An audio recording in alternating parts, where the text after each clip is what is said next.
Welcome to Food Travel Talk TV, a new monthly talk show brought to you by the World Food Travel Association, the world's leading authority on food and beverage tourism. Food Travel Talk TV was created by and for the world's culinary travel trade. Its goal is to inspire us all with ways to help us do business better. Each month, we invite industry thought leaders, opinion makers, and trendsetters to discuss important topics for our industry's benefit. I'm Eric Wolf, and I'll be your host today for our June 2020 episode. This month's topic is what effects will the COVID-19 pandemic have on how organizers produce and how consumers experience future culinary events, festivals, and fairs, and farmers markets.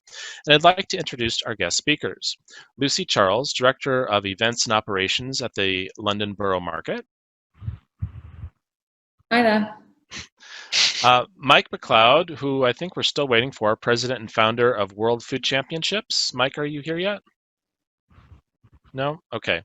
Lionel Chee, who is the owner of Culinary Culture Concepts, Events and Training, and also the owner of Casa Vento Express Hawker Stand in Singapore. Hi, everyone. Glad to be here. And then Stephen Wood Schmader, President and CEO of the International Festivals. Yes, it was breaking up. I thought you'd done it. So yes, thank you so much. Super. Sorry about that. All right. Now, before we get started, we'd like to remind everyone except the speakers to keep yourselves muted, please. Also, there's no need to broadcast your video. And we would also like to remind you that we're taking questions only via chat. You can find the chat window in the lower control bar of the Zoom window. Feel free to post your questions at any time. We will reserve the last 20 minutes or so for our guests to answer your questions. And now I'd like to set the tone for today's episode. In last month's episode of Food Travel Talk TV, we touched on culinary events ever so slightly, as that episode was focused mainly on food and drink sampling. However, during that episode, it became clear that we really need to focus on events and markets in greater depth. These are two of the most popular activities enjoyed by food and beverage loving travelers. We'll speak with our guests in just a minute, but before we do, we'd like to find out from you which aspect of culinary events, festivals, markets, and competitions are you most interested in. This will also let our guest speakers tailor their remarks accordingly. I've launched a poll, so please take a moment to enter your answer now. And actually, Jane, you might have to launch the poll since you are now the meeting host. And then while you're all doing that, I'd like to start off with a question directed at Steve. Steve, you have kind of the 30,000 foot or 10,000 meter view of what's going on in the industry. Generally speaking, what kind of changes do you expect to see for consumer culinary events, festivals, and fairs?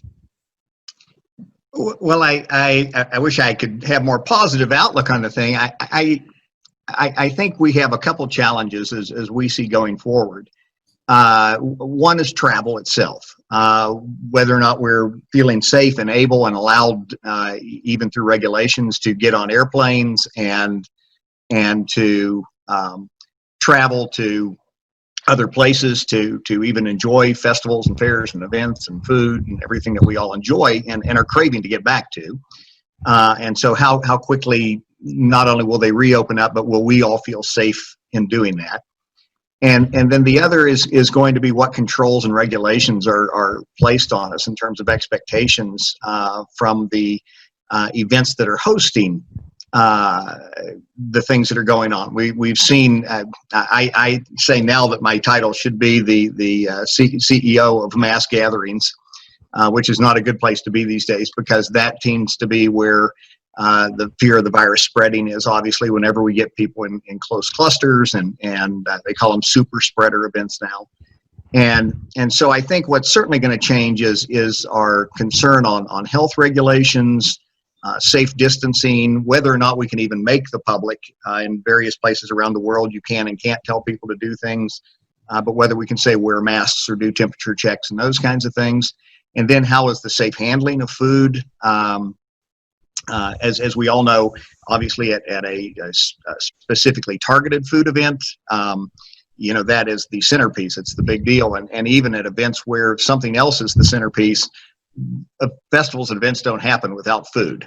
That's a big deal for everybody. And so the safe service of that and being able to make it where it can be done in, if we're doing safe distancing and things, large enough numbers to make it worthwhile for the vendors and the people who are doing the events and the servicing. And then also, I think we're going to probably, if I were a betting person, I would think in the future, at least near term, we're gonna see events that pare down the experience to smaller experiences as opposed to the large mass gatherings. Instead of an Oktoberfest, which would be very hard to pull together, you might have to redesign some of these events to reach smaller groups of people, which may not be bad creatively for us to come up with some ways to come at it in a new direction, to personalize the experience a bit more instead of just being in a mass crowd and grabbing whatever you're going to eat or drink. Maybe we're learning a bit more. I was on a they call it a cheftorial just last week with one of our events in Canada, and they had a chef that taught us all how to cook and told us what ingredients to bring to our kitchens, and we all cooked together, and it was a great way to do that. And there may be more of that, not only virtually but also on site, where we can break people up into safe groups and still have them walk away with a tremendous experience and the ability to enjoy what it is they came for in the first place.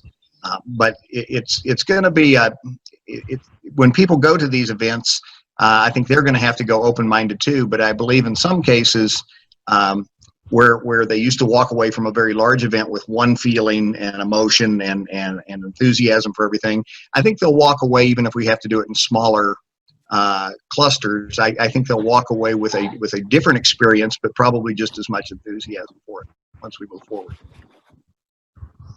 Lucy, what have you noticed at the Borough market in terms of how things are changing, or what has the pandemic taught you? Lots of things, I think, over the course of the last 3 months. It's we remained open throughout the whole period over here. When sort of all the other shops and things shut down, we stayed open as an essential source of food for people living and working locally. So it's felt very extreme at the beginning, and things just closed down literally overnight, and we were then, working with a sort of much reduced footprint here, and it was very quiet, and we were sort of adapting to having to put markings down on floors, and we had to sort of create a boundary around the market in order for us to be able to control the capacity inside, and that seemed terribly difficult and alien, and it was a really odd process. And actually now, as more things are opening up, that's actually when it's become really challenging, and learning about the way people behave in these types of environments. And I was sort of saying before we actually started today, people were very receptive at the beginning to different systems being in place, having to queue to get into somewhere that's normally a free-flowing, permeable space, because we're a food market here, we're a produce market at the heart of what we do. But obviously we have been a destination that people visit, people come for a day out, people associate us with a nice thing to do, somewhere to meet friends. And sort of watching people adapt to the environment that we've had to create in the last few weeks has been really interesting. And we're still learning all the time as new things open up. People don't want to queue so much anymore. They mind queuing, but they don't really want to distance so much anymore. They don't sort of want to be stuck at home. They want to come out. They want to be in the sun. They want to drink. They want to do all the things that they used to do. And so we are learning a lot about the environment that we have here and how to make that space safe for people to do those things at the moment while social distancing is still in place. But it's been really interesting as well with our traders and the ones that traded throughout the pandemic, our core sort of produce offerings, to look at what's been popular, what people have responded to, what sales have held up, what things people really want, what has still sold with a sort of 95% reduction in footfall. It's, the burrata, for example, seemed to be a comfort food during lockdown. I don't know what that was, but that was just selling, like hotcakes, and obviously fruit and veg. And I think we've learned a lot about our customers' behaviours here, and a lot about our environment. But as I say, it's still quite challenging, and the learning curve is still quite steep as we open more back up and more people are coming out. And Lionel, I'm just thinking about the hawker centers in Singapore. I mean, that's part of your food culture, and it's the face of Singapore. So, what's been the impact there of all of this, and what changes are we going to see at hawker centers in Singapore? There's a lot of things that have changed for the last 3 months. First and foremost, of course, the people here can only take back the food. That means they have to take away. And for those who are not familiar with what hawker centers are, they are actually a group of stores under a specific area, which we provide with proper washing areas and toilets as well. But that is all gone. Okay. And of course, government has allowed us to take food back, but they do not allow you to stick around. Yeah, so that's a big change there. So kind of becoming glorified takeaways. Yes.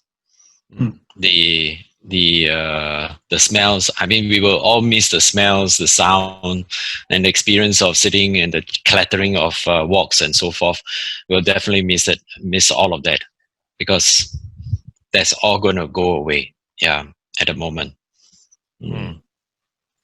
Yeah, well, and food halls are gaining popularity in Western culture. I mean, you look at the Time Out Market in Lisbon, and in some ways you consider the Borough Market a food hall. I mean, whether it's a farmer's market or produce hall, whatever, it's, this type of experience is very important. And I just couldn't imagine being at a hawker center and hearing food being prepared while I wait to take my food away, and no one's sat at any of the tables. How strange will that be? It is definitely very strange. If I have a chance to show you, they actually use a tape that is like masking tape. That is, they tape up all the tables.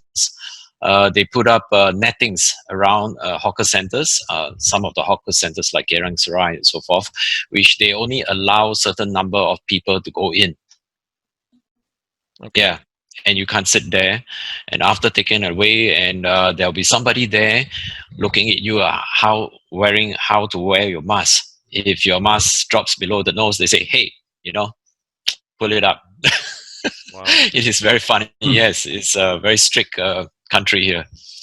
Yeah, and some of the markets, we have 4 markets here at the moment that is actually restricted movement, which means only according to your identity card number. If it is even number, that means you can go on an even date. And if it is an odd number, then you can go on an odd date. Yeah, this is to restrict the number of people going in. Well, yeah, Singapore has really been praised with its response to the pandemic. In terms of keeping the virus control down and so on, and maybe these are part of the strategies that are succeeding.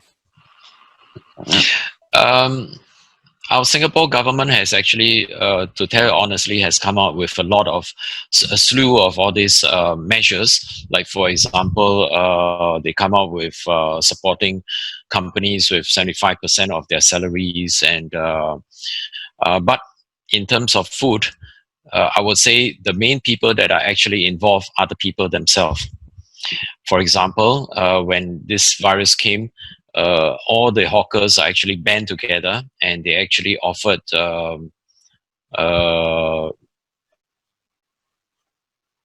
awareness and viewership on Facebook. They help them to get them on Facebook, and they help them to create delivery apps. So now we have, say for example, we have like Hawkers United. We have like 26,000 members just overnight, and we have people like Restaurant to the Rescue and so forth. Yeah, it is the people that is actually helping a lot too. Singapore Tourism Board has also played a huge part in supporting, like trying to get jobs for guides, and supporting with some fundings and tying up with other countries like India, in webinars and so forth. Okay, and I see Mike McCloud has joined us. Mike, welcome. Hi there. Hi, Mike. Yep. Mike. Right. Now, Mike heads up the World Food Championships, and Mike, it's no secret that this crisis has had to have a tremendous impact on all of your plans for 2020. What innovative measures have you been taking as a company who this is one of your primary things you do? What innovative measures have you taken this year for the short term as well as the medium term? So short term, we've been working with events and cities who host our events on looking at great times of the year later in the year, or maybe even next year, to reschedule our events.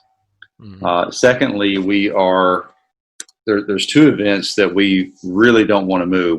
We've got one in Indianapolis in August. We've got one in Dallas, Texas, in November.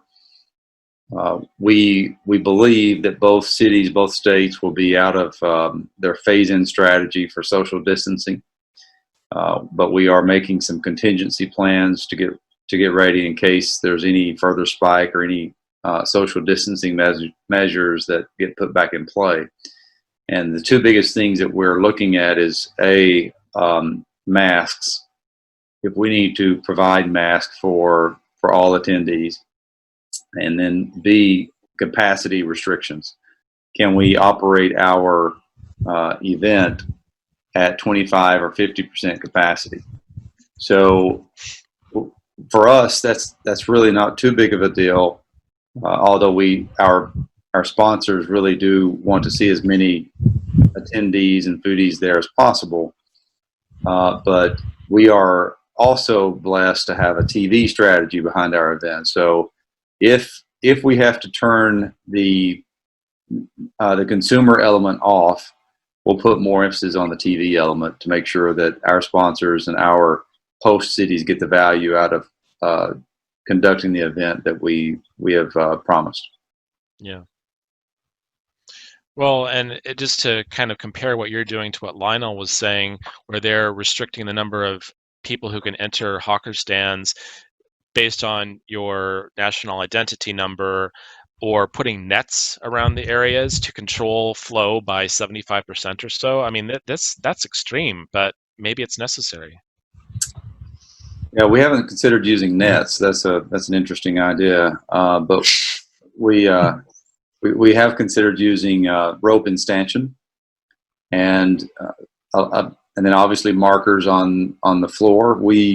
One of our clients is Walmart, and we work with them on a lot of different in-store programs. And one of the things that we were involved with about 60 days ago is actual signage and stuff on the floor in a Walmart, so that you know where to stand as you're waiting to be checked out. So we've got some experience there. We would utilize some kind of strategy like that. The good news about our big event in Dallas is that it's both an indoor strategy and an outdoor strategy. So we're hosted at what's called Fair Park. It's a huge facility with lots of room. So we could literally snake a line of consumers for miles if necessary. We don't want to do that, but if it becomes a situation, then we'll figure out how to use rope and stanchion and create social distancing either for ingress or egress. Lucy, do you have any kind of entry controls like that at the market? Yeah. We sort of Monday to sort of Wednesday, Thursday at the moment, the footfall isn't high enough that we need them, but at the weekends, Fridays and Saturdays for several weeks now, I have additional security here. We have been using physical crowd barriers to set up a boundary around the market effectively. And there are usually lots of entrances and exit points into our site. So we have it now that into the sort of heart of the market, if you like, where we've got our sort of core produce offering, there are 3 entrances. So we get queues, of up to sort of 50, 70 people maybe at a time. And because we've set a safe capacity for within that zone, we then monitor, we have footfall counters on site here, so we can monitor the capacity and then let people in and out. As people exit, we can let more people in. Our site is dissected here by road. So we have a road that goes between two areas of the market. So across the road, we then have to control that like another site as well.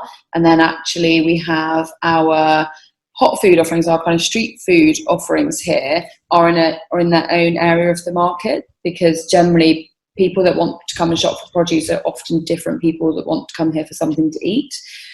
So sometimes there's crossover, but we actually did a huge project last year to move all of our catered offerings into one area, which is a little bit like a food hall or something where you can come, you can get something to eat and drink. So then effectively now we have a third site there as well. So it's very resource heavy, and as I say, people are generally really quite receptive. I also have had stewards employed for the last several weekends around the space to aid the social distancing once people are into the space. So we have distance queues, and then once you're inside, we've had people reminding people to keep a safe distance apart and help monitor the individual queues that you then have within the market for all of the different traders. I mean, we've got over 100 traders here, so that's lots of different queuing systems going on. And we are having to work with the architecture that we've got. So we have lots of sort of what we call stands, which are solid sort of metal cages. They're sort of permanent trader stands. And then lots of our other traders trade underneath an umbrella, and they set up every day and clear out at the end of the day. And we've had to completely adjust our layouts where we're able to, in order to distance the traders apart and to take into consideration their different queues and the direction of those in a very tricky space in some areas. So it's been very resource heavy to maintain the social distancing and keep the environment safe. And as I say earlier, as we open more areas up, it's getting harder. What's the sales volume been like with such a dramatic reduction in footfall? It's been really interesting. Some of our traders have had their best days outside of Christmas ever during the pandemic. Wow. It's very product specific. And then other traders, of course, have seen a massive decline. We've still got some traders who haven't come back. So since lockdown started, a lot of our traders sort of stepped back, stopped trading. We've had a furlough scheme here in the UK, so there has been government support for staff wages for businesses that aren't able to operate. So lots of people, it was more sensible to put their staff on furlough and to sort of sit tight for a while than it was to carry on trading. But yeah, one of our butchers at Easter, for example, had the best Easter they'd ever had. And I think that was actually because in London, lots of people often leave and they're going to family celebrations or they're going on holiday, and everyone was here and they were sort of, wanting to enjoy the food that they might have been enjoying if they were out celebrating or if they were with family celebrating, and actually it pushed those sales of, that Easter lamb, and things like that went through the roof. Other traders have been doing really, really well. And then the guys, it's similar to the hawker centres, the guys that do the street food here, they're only just starting to reopen, and some of them haven't reopened yet and won't for another few weeks. It's been incredibly tough for them. The business just disappeared. Before the government actually stopped allowing them to trade, the business had disappeared overnight because the general public didn't have the confidence to come out and actually eat something catered, I think, when we didn't know a lot about the virus at the beginning. So they're creeping back in now, but in terms of them getting the volume of trade that they need to be viable businesses in an environment of social distancing where you have to limit the amount of people that come through, that's going to be very challenging for them in the coming weeks and months. I wonder how that's going to shake out, because really, if I project ahead for the next 6 months, it doesn't look like tourism is going to make a massive comeback anytime soon, and that's a huge, it's a huge attraction what you operate there. So really, you're talking about local producers providing local products to local people. Yeah, yeah, and those, yes, and the traders that are catering for those needs at the moment are doing okay, but undoubtedly, there's for us, I think, it still remains to be seen what the long-term effects of this are. And we have several properties around the periphery of the market here as well, which are ours. And so we're a charitable trust, so we're a landowner effectively here. And lots of our tenants are restaurants. So of course this has been pretty devastating for hospitality across the board. They are just starting to reopen. They've, similar to what Lionel said, they've had to change their offering more or less overnight. Lots of businesses have pivoted to become takeaway businesses now. They might be doing home delivery, which they weren't doing before. Some have put together meal kits and things, which people are ordering to kind of finish cooking at home. But in terms of them being able to get to their capacity with distancing, it's really difficult. We've got lots of quite small spaces here, and business models, some of whom rely on high volume and quick turnaround. So that's going to be really difficult for a long time. So we are working with everyone at the moment to try and come up with ways that we can help their business remain a viable option by sort of pivoting and doing things differently, and how can we seat people distance? How can we use the space that we've got here to enable these businesses to carry on? Mike, I wonder, is this appetite for local, or what's the appetite in the States now for travel in terms of, could your events be more locally focused or very close and regionally focused instead of being big national or big regional productions? Well, most of our events have a national or international title to them, but you're absolutely right. We're going to be focusing on domestic pathways, drivable distances. Most of our marketing spends are going to be, for example, for the Dallas event, we'll look at 150 to 200 mile radius, and we'll rechannel a lot of our national advertising to go after those markets. We are seeing a lot of statistics about almost like the 9/11 days, where staycation is going to be a lot more popular for the balance of this year, and perhaps into the next year, depending on what happens vaccine wise or hot spike wise with the pandemic. So we're getting geared up for that, and I wanted to double back and share another thing too that I failed to mention earlier. I don't know how many people on here are focused on events versus retail ongoing establishments, but for events, what we're looking at this year implementing in the near future is a huge focus on health wellness. Anything that we can do to build confidence, to share with people that we're providing hand sanitation areas, medic areas, blood pressure checks.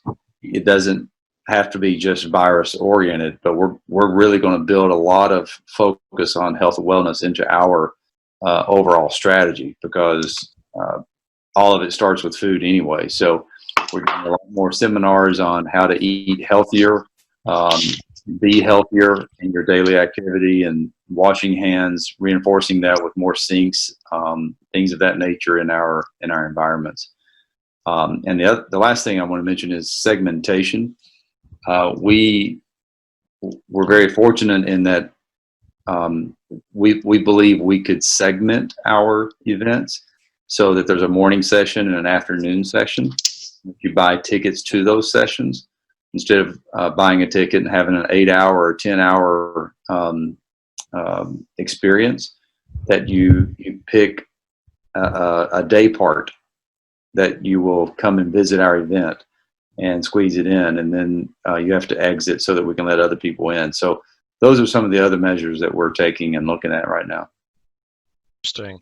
Now, so we've just talked about refocusing our efforts on local in both London and your events in the States. Now, Steve, what about big international food events like Oktoberfest or Salone del Gusto in Italy? These events thrive based on tourists, and they're massive events with tens of thousands of people. What's going to happen with those? I don't think they know yet. It's the everybody keeps fingers crossed, and they've postponed and moved to the 21 season and saying we hope everything is fine. That's everybody's big hope. But we have an association also based in London that's a partner association of ours called the International Association of Event Hosts, and they're the very large markets that host everything from the Olympics to FIFA to all the things that go on with mass events like that. And they're saying in their research that their markets are telling them that 80% of them now plan, much like Mike was kind of alluding to, that they will now focus on more local audiences. Now, if you're a big international event, you can't just rule out the international. That will be a devastation. But much like restaurants are going to see a cutback in who their clientele are and put a cap on their attendance, it may be that we have to assume that local is going to be the cap in a lot of places, and they're going to have to focus on that first. And we've always preached, our own organization, that events should primarily be built originally to serve the local market and then draw the tourism in, because people are fascinated by what is important to the local market. If all the things in Singapore were not as fascinating to the people in Singapore, they would be not as fascinating to people from around the world. They want to see that authentic, whatever part of the world they're in.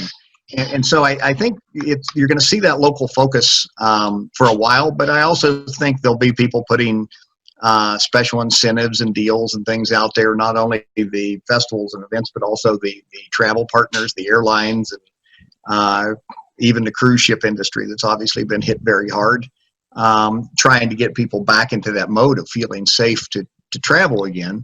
And then we're seeing too, I was listening to some of the others talk, food supply is a question for me. I know in the U.S. we have had a big problem across the country, in particular for whatever reason. I think it's the assembly line sort of workforce, but meat packing plants have had a big problem with the virus.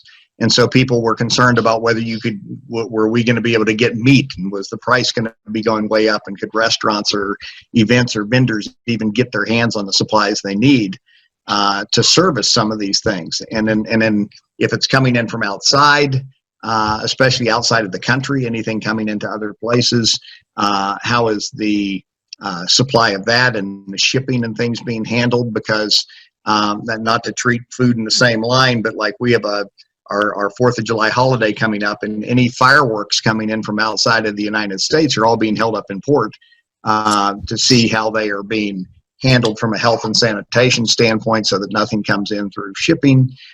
So there's a lot of questions that we have out there.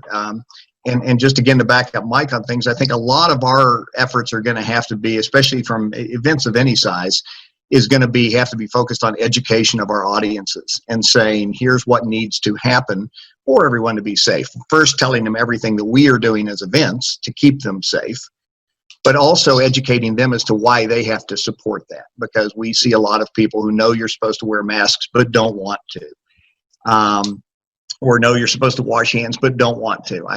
I saw an event that is putting up signs to tell people that they need to wash the handles on the porta potties before and after every use. And not to digress, but I said, it's hard to get the public to understand how to use a porta potty correctly, let alone wash the door down every time that they walk out.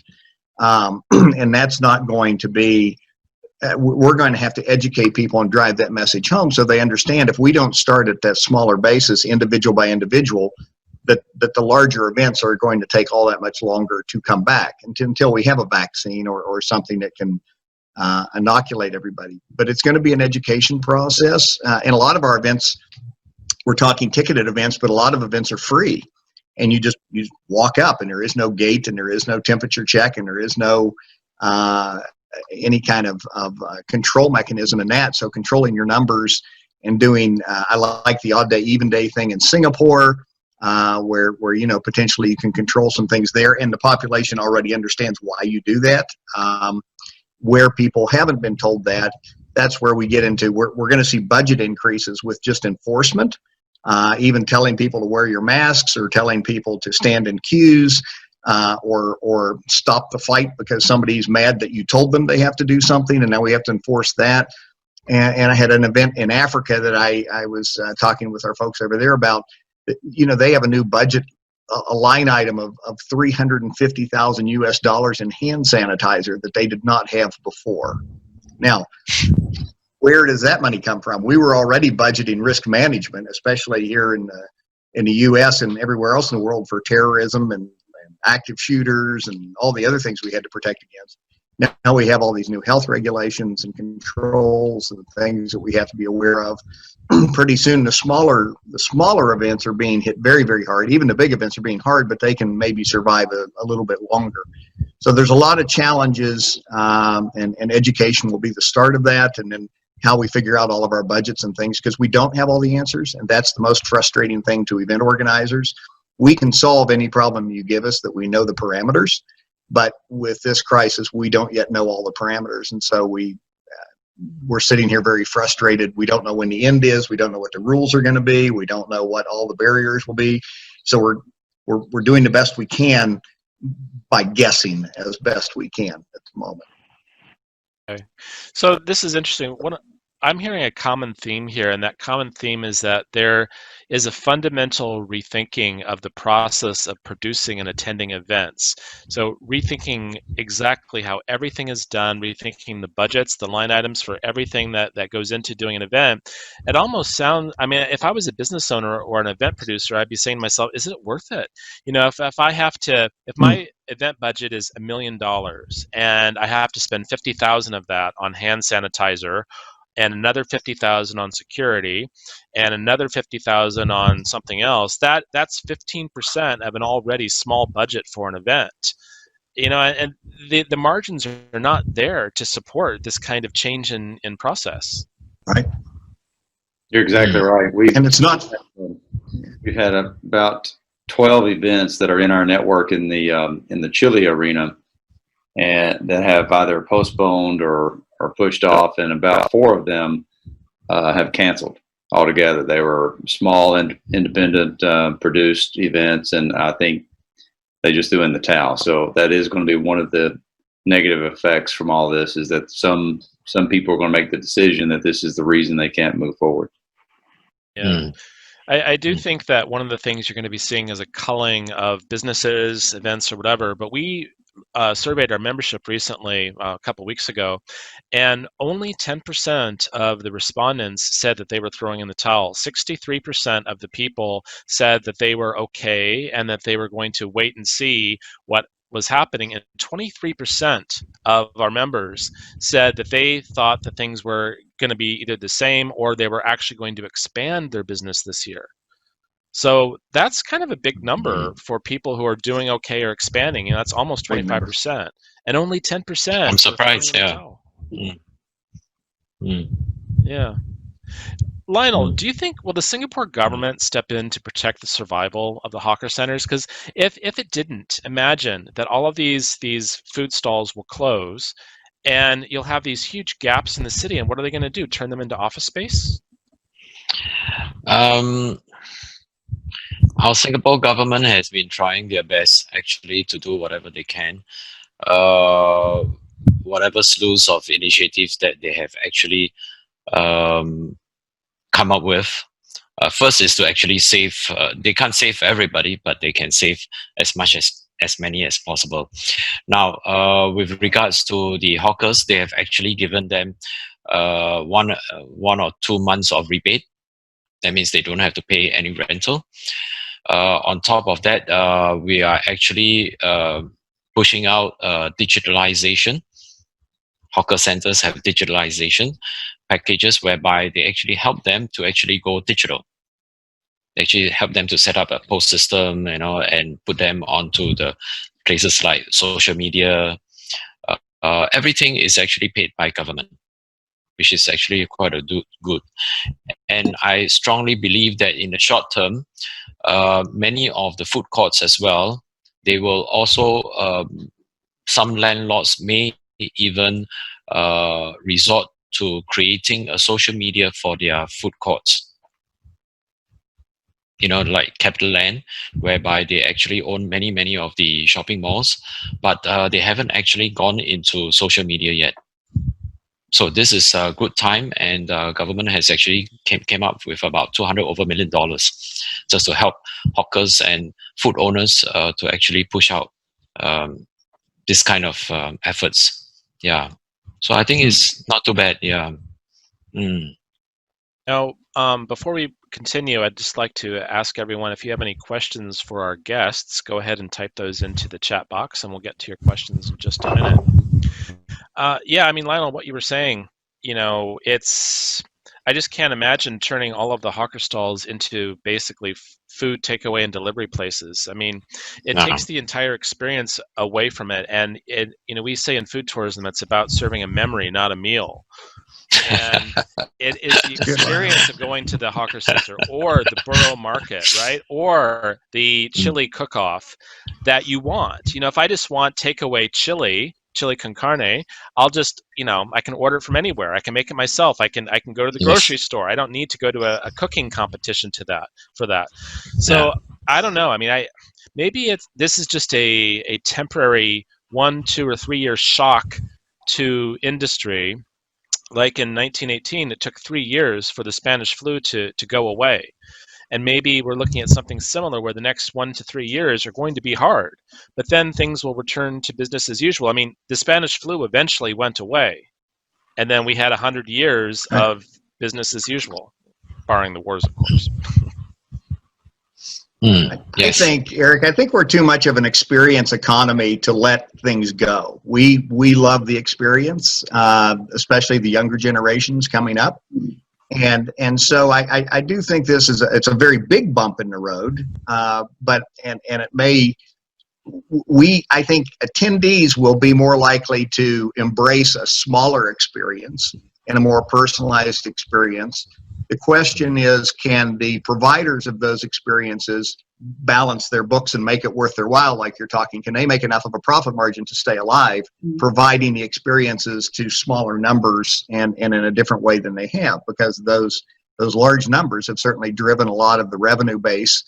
And like you say, things like, when you have to put a whole bunch of hand sanitizer out there and that adds to your budget, there's not anybody really waving their hand saying, let me sponsor that. It's like, they don't really want to sponsor your security force. And so the dollars have to come from driving the revenue through attendees. And that'll be the big question mark is can we make the business model work for people, at least for a short term, in driving the smaller experience? I don't know. I see a lot of potential for friction when I think about costs accelerating, going higher in one way with local taxes. For example, taxes never go down; they're always going up, and profits are going down. At some point in the future, there's going to be a lot of empty retail space available. Yes, if that continues. All right, let's look at some of the questions that we've been receiving from our attendees. First question. This one is for you, Lucy. Has the Borough Market invested in digitalization? Will people be able to reserve their place to eat or drink at the street food area or order and pick up from vendors? So in the street food area, the individual businesses, some of them have got are doing click and collect systems, but largely at the moment they're still sticking to people just coming in and able to buy the food and then taking away, because I think I think Steve was saying just now, part of it is the experience of coming here. So people want to do that now. I think the more people are coming out, but we actually looked at various options during the pandemic for having a sort of communal click and collect facility for people in that area, and for one reason or another, just trying to get all of the different vendors to marry up and to have the space to do it and the system to do it. We kind of shelved that, but I don't know that it won't actually come back at some stage. And then for our other traders, we had launched a Borough Market online service at the end of last year already, which got off to quite a slow start. I think, there's lots of online grocery delivery options out there already that people are familiar with. So that was still kind of, we were still getting the word out there with that. But during this pandemic, we went from about, 30 orders a week with that to 300 a day at peak. So there's a lot more online activity around us and our traders generally as a result of this. Okay. Let's see. Now, this next question has to do with trade shows. And I know that today we're really focused on consumer shows. So if anyone would like to answer this one, by all means, go ahead. If the future means scaled down trade shows, how will this affect revenues for its organizers? Anyone? Badly. But because we just canceled our annual convention, moved it to 2021. And we do a trade show with vendors and things as part of that. And the vendors are having the same problems that we are having in terms, at least in our industry. If there are no festivals and things happening at the moment, all the people they service are not doing business. And even the big areas like insurance companies and things, they've been having to give back premiums because events are not happening. And the ability, and at least here in the States still, the ability to gather in large enough numbers to have a convention to make it worthwhile for vendors and trade shows to put that travel money out there and bet on that audience that they're going to get and be in front of is still questionable as well. And then kind of like I was smiling a bit as Lucy was talking about the resource heavy ability when you have 100 different vendors and they all have their own queuing system and you're trying to enforce that. It would be the same thing inside of a ballroom at a hotel somewhere or a trade center or a convention center, and trying to do that. So it's going to change how those are all run as well. I think right now there's a whole lot of virtual everything out there, and we're going to see more and more of that for the short term. And again, I think it's a bit of a fingers crossed that we can all get past this in a short enough period of time that we can get back to closer to normal that makes all those things work. But trade shows are going to absolutely be impacted by it in the short term. Anyone else have a thought on that? Well, I can tell you from my experience dealing with some of our strategic partners, we work with World Travel Market. We also are talking to ITB, and those organizations, as well as other organizations, we work with the National Tour Association, or NTA, in the United States, and all of these organizations are either going completely online or doing a combination, part online, part virtual. But I think that the online component, we were already heading in that direction anyway as an industry, where you would see shows like WTM would be slightly smaller from year to year. I remember some years you just didn't see Germany or Holland at all at the show. And I remember in the early days, like 2005, 2006, when I really started to go to WTM a lot, the Excel Center in London was packed. All of the entire length of the Excel Center was full. And then the past few years, it's been about 80% full. So that has already been happening. There's been a constriction of space, and what's people are still doing business. So how is that business getting done? Why did Germany and the Netherlands decide not to attend those couple of years? And I would say that they're finding other avenues. They're doing more things online. They're doing perhaps more customized shows, so they'll invite a delegation of meeting planners or event planners or tour operators to their destination, as opposed to investing in an expensive show, because you have, like we said, you have the security, you have all of the trade show floor expenses. Would you like carpeting with that? Oh, that's another £5,000 or £10,000 for carpeting alone. Then the rental fee. So I'm just wondering if maybe this hybrid model is going to be the new norm. I think definitely things that have happened during this time, it's accelerated, like you say, the progress that was already coming. I think, for us, we used to have live public cookery demos in the market each week. You know, so they would be, you know, we would put those on social media, but you'd capture a very small audience. Then during this, we moved to doing using Instagram TV to do cookery demos, and all of a sudden your reach is much wider, and actually you think, oh, actually this is quite. You were forced to change, but it's actually quite a good way of doing things. One of our bakers here as well, they have a bakery school on site, and of course couldn't conduct any classes here, but they bred ahead. They started very early on in this, sort of doing every day at 2 p.m. They would do a little masterclass on one particular bake, and they've moved their courses online as well now. So I think there will be things that stay from this. I don't think we'll revert back to how it was before, just because we can at some stage. But it's so hard to taste those foods online. Yeah. To make along at home, you know. But so I think that we will resume when we can with the normal way of doing things. But I think that some of these new methods will stay. Yeah, I saw an invitation to a virtual wine tasting. I thought something's missing there. It's Lots of those, yeah. not quite the same. Yeah, it's hard. Now we've got another interesting question here. In countries like France, the tourism industry, restaurants, and small businesses are really struggling, especially because we have had strikes and very agitated social movements, not just in France, in the States as well, and UK.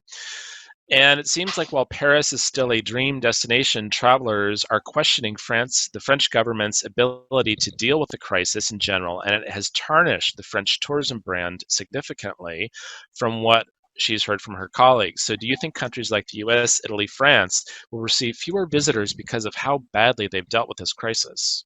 Anyone? I've got a unique perspective on that. I'm not sure USA as a whole is going to suffer, but there are certainly going to be pockets of our country that will. In fact, we had an opportunity to take an event to Seattle in 2021, and we've already decided to scrap those ideas. We're now looking at Salt Lake City and Reno and Lake Tahoe. We're looking at those options as alternatives to Seattle. We are in direct control of where this event lands, and to be quite honest with you, I feel about Seattle the way probably many people feel about Paris in the past so far. So yes, I think there's going to be an effect. It's going to come down to how local jurisdictions and local states handle security and situations in their geographic regions. Mm-hmm. Although interestingly, I would chime in on that one. It's fascinating to watch. You mentioned Seattle directly, Mike. Watching on the news, the Black Lives Matters protests obviously happening all over our country right now. Seattle is a big center for that, and the protesters there have taken over like a 6-block area of the city and turned it into what they're calling the autonomous zone. And it was compared on the news last night to a street festival, where they don't even have the police there. They've taken over the police headquarters. Everything seems to be very peaceful. They've got arts and crafts booths. They've got food vendors on the streets. And now it's almost as if people are fascinated. They feel it's safe if you're, not standing up to the police line at the moment with the tear gas or something. There are people that are almost drawn to that kind of odd fascination of seeing what's happening in that part of the city, and I think there will be, depending on what happens, and you're right, how things are handled. I think there may be some cities that do, especially given to the historical nature of the protests that are going on right now, that actually gain some credibility of people wanting to come and see where something happened. Unfortunately, even if it is a very bad thing, with someone being killed or shot or those kind of things. But if it changes history, I think it will create a different view of people coming to some places as well. So we're in a very odd time and hard to tell. So you've got the virus on one hand that will control whether or not people want to go somewhere, and then you've got the protests that are a different issue, but certainly crossing over on top of each other too, that will change the image. I'm certain that Seattle's tourism, from a history standpoint, will be boosted in years to come, depending on what happens with that autonomous zone. But for a guy that in an industry that's in food tourism, Right. history is not our number one objective. So we're going to let that play out, and we're going to focus on areas that tend not to be so political and be so in the news when it comes to Right. potential protests, regardless of what the topic is. All right, we have a question here. I think this is really interesting. It was addressed to Steve or Mike, but I think anyone could really talk about it, and that has to do with liability for event organizers and specific waivers for this or other potential airborne diseases. I'll jump on that quickly here. We've done some webinars with lawyers on our side of the industry very recently, and they would tell you, one, that you really can't sign waivers away. Waivers even on things that have happened before, saying I won't get hurt. You can't do that because you can't sign away what you don't know. You can sign a waiver for a sporting event, say if I sprain my ankle, I won't sue you, but if you fall down and break your neck and you didn't know you were going to break your neck, well, now you can't sign that away. Waivers are very limited in their viability. But from a liability of someone catching the virus at your event, the legal teams that we're talking to are saying it would be very unlikely that an event would be, not that in our litigious society you can't be sued, but they said it would be very unlikely that you would lose that because you can't prove where you got the virus. You don't know whether you got the virus at an event or whether you got it at the grocery store sometime in the week ahead of that, or whether or not your family was not being safe. So it's incredibly hard to prove where exactly unless you didn't get out and go anywhere else to do that. And so from a legal liability standpoint, we're being told that events are fairly safe in not worrying about losing a liability case where someone would say this is exactly where I got it or how. But people make the decision to attend an event themselves, so you can't say to someone who gets in a car and has an accident that they're going to sue the city because they had an accident. It Right. doesn't make sense. Yeah, we're hearing very similar things, and we're also hearing that there's probably going to be legislation, at least in the United States, that will protect against things like this. So it's been discussed quite a bit. And there's this, for a guy who lives in the southeastern quadrant of the United States, if you can't tell from my accent, there's this thing called SEC football, and it's going to start up in about 30-45 days. So all eyes are on what's going to happen in the football arena. The NFL and the SEC, the collegiate ranks, they're going to have to deal with this sooner than anybody else because of the massive crowds that go to it. So we believe that in short order, through those experiences and through the education from those organizers to legislation, that there's going to be a pathway to safety on this. And I really think from an event organizer, probably the most important thing that we're going to have to do is communicate about our safety plan. If you go into an event with no game plan, with zero restrictions or preparation, or zero concern toward health and hygiene, I think you are going to open yourself up to some of the more litigious people of the society or attorneys who believe that you had zero concern or zero plan in play. So as what we're being told by our attorneys is that A, get your game plan together, B, be on the lookout for measures that are going to be put in play that will help. Super. Okay. We need to wrap up soon, but I would like to ask each of our panelists today if there's one thing that you could say to everyone attending today. So whether, it doesn't matter if they're an event producer or a cooking competition organizer or a food fair, food market, what is the one thing from each of you that you'd like someone to take away, to remember from the discussion today? Steve. Well, I'd like to leave you with this very positive message. I'm going to say I'm a great believer in the future, and that we're going to see a return. It may be years actually for large mass gatherings, but I think we need to start with the individuals, and I think we, and all of us who control our communications to our audiences around the world, we need to do a very good job of educating people to take all the steps necessary to protect everyone now, whether or not you like wearing a mask or temperature controls or cues or whatever you need to do. We as individuals need to take it very seriously and do the things that we need to be doing, and asking those who attend our events to do that as well. Because if we do it right at the small level, the larger levels will come back much quicker. If we see a return, if we do it wrong and there's a spike and it all comes back, we will keep getting into this pattern, and it will take us a much longer time to come back. And because none of us has all the answers, we need to do the best we can do, and talk to those who like our events and say, here's how we get our events back.